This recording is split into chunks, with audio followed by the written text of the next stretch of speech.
All right, good morning, good afternoon, or whatever it is whenever you're watching this. Today we're diving into a lesson that is going to change the way that you see. Let me bring this up a little bit so you guys can see me more. Change the way that you see the natural world. We're talking about how animals interact, not in a cuddly, holdy hand, Disney sort of way, but in the this is survival kind of way. We're talking about competition. We're talking about predator and prey. We're talking about how these relationships keep entire ecosystems from collapsing, like your Jenga tower on a bumpy car ride.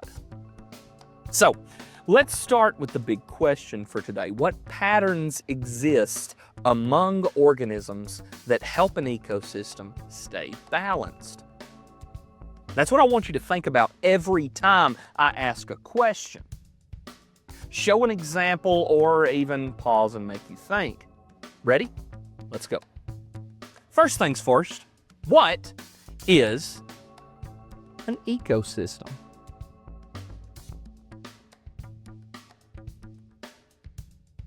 What is an ecosystem? Let's bring me down here so now I can actually talk and write. Let's bring it down. There we go.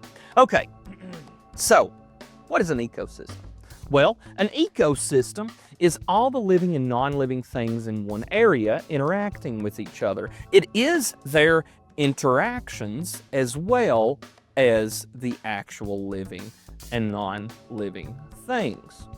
So we have biotic and abiotic. Oh, look at me. Lordy, lordy. Okay. And abiotic factors in one area. But we also have their interactions. And that is exactly what an ecosystem is. Okay? It's all of their interactions as well as everything that you see. The trees, the bugs, the dirt, the air, even the water bottle that you dropped at recess that rolled under the bench that you never got in 5th grade. Living and non-living parts are all working together. Together like gears in a giant engine, living machine. And when one part of that machine, well, when one part of it messes up, everything feels it. So let's zoom in now and talk about one of the interactions that you might see inside of an ecosystem. We're going to start off today. Yesterday we already touched on symbiosis. Everybody say symbiosis with me.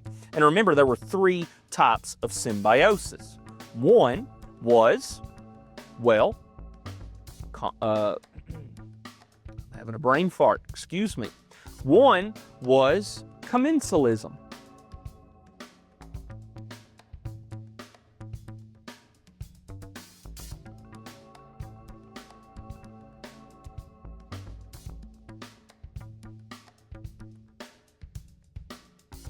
Give me 1 second here. What's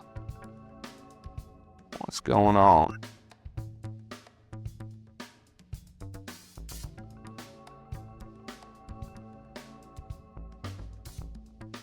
Oh, there we go. We're back.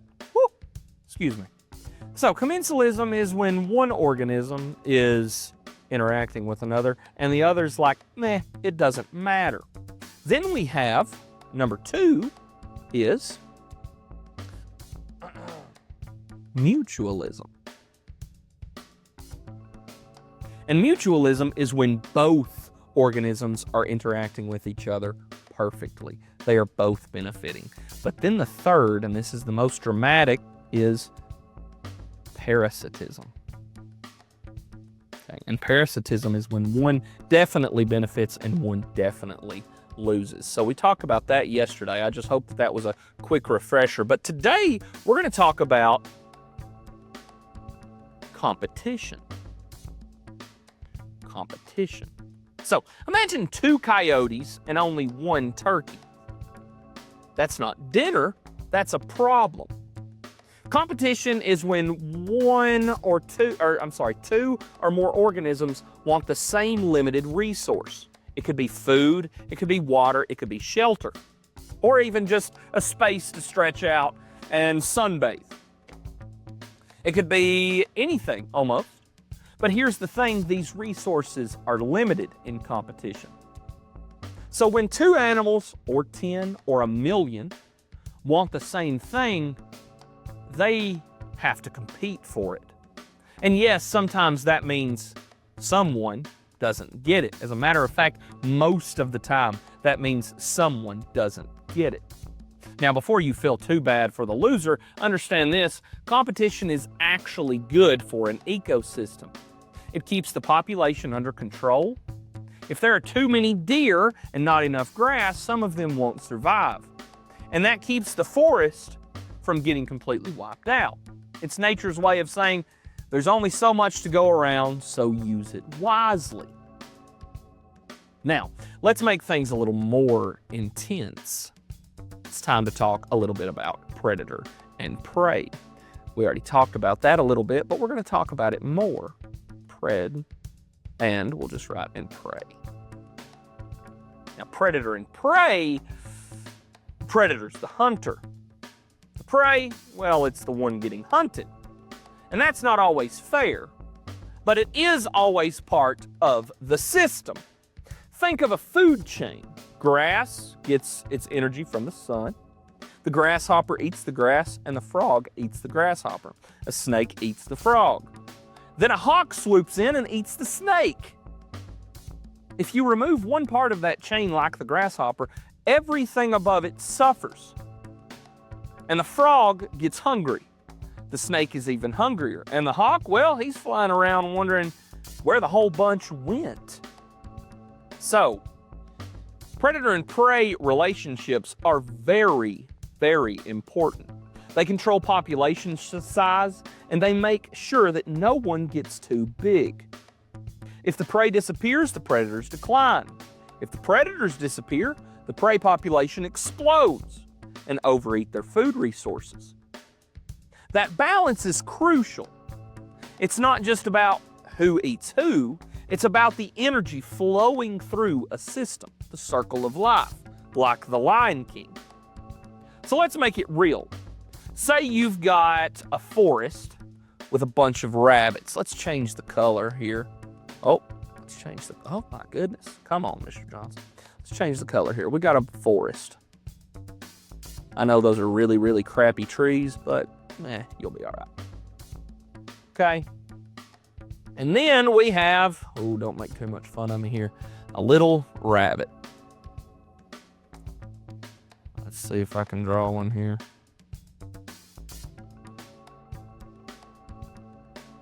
Hey, I'm doing pretty good. That's a fat rabbit, though. Anyway, you've got forest and a rabbit. You've got foxes over here. I'm just going to draw a quick little fox. And you've got hawks above. There's a cute little bird. If too many foxes move in, their population will go up. Then the rabbit population will go down. Then the hawks don't have anything to eat, so they die out. But then if the hawks don't have enough to eat, then the rabbits are left alone to multiply, and, well, the balance will get off. Either way, balance is gone. That's why predator and prey need each other, even though one of them ends up a little worse off. So let's pause and do a quick recap to check to make sure that you guys understand the key words. Pause here, and I want you to answer this. What is an ecosystem? All right. Here's my next question. What's an interaction? All right. My second to last question. What is competition? Okay. And what is a predator and prey? Okay, So let's keep this going with a few what-if questions. What if all the prey animals, rabbits, mice, fish, disappeared overnight? What do you think would happen there? What do you think would happen to all of the predators like foxes, snakes, and owls? Yep, they'd go hungry. Their population would drop drastically. Overnight, their population would drop drastically. Now, let's flip it. What if the prey's population went way up? Well, then guess what would also happen? The pred population would also go way up because they have enough food. But then let's kind of change it here. What if the predator population all dies out? Well, then that would mean that the prey population skyrockets way up and the grass and everything that they eat dies out. That's not healthy. Suddenly the forest is dying. These interactions are all connected, like dominoes. So here's the deal. An ecosystem depends on its interactions. Zoom me up here. An ecosystem depends on its interactions to survive: competition, predator and prey, and of course, symbiosis. Even the little things matter. Take away one thing and the rest just fall apart. These are the random battles in nature. They're carefully balanced systems of survival. Let's do one more thought experiment. Imagine you're building your own ecosystem. You've got herbivores, 2 predators, and 1 water source. What problems might happen? Pause here, and I want you guys to answer that. There are several problems that might happen. 1 water source might mean that the herbivores are competing, but at the same time you have 2 predators coming in that are also needing that water source. Things are going to get a little messy. How would the predators keep the population in check? That kind of thinking is what I want you guys to try. So let's recap real quick. Ecosystems are full of relationships. Competition is when animals want the same resource. Predator and prey relationships move energy through the food web, and both of those interactions help to keep everything in balance, from the tiniest little insect to the biggest bear. Without these systems, nature would fall apart faster than your Chromebook on battery, than your Chromebook's battery, your Chromebook's battery on a testing day.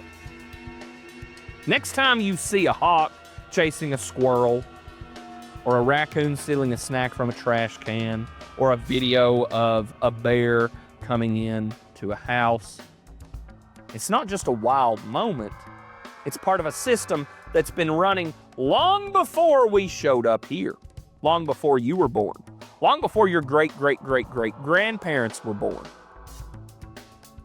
And hopefully, it's a relationship and a system that will keep running long after we're here. So, keep observing. I'll see you next time. And remember, balance is everything in nature. Have a good one. Bye-bye. Big shout out to OBSBot for sponsoring our channel. This little camera is awesome. It follows you around like it's got eyes and makes everything we do look super clear and cool. We get to make fun videos for you because of them. So thanks, OBSBot. A huge thank you to Bridgestone for sponsoring our channel. You probably know them because they make super strong tires that help cars, trucks, and even race cars zoom around safely. Tires might not seem exciting, but without them, we couldn't get to school, go on road trips, or even visit our favorite places. Thanks to Bridgestone, we get to keep making these awesome videos for you. So big thanks, Bridgestone.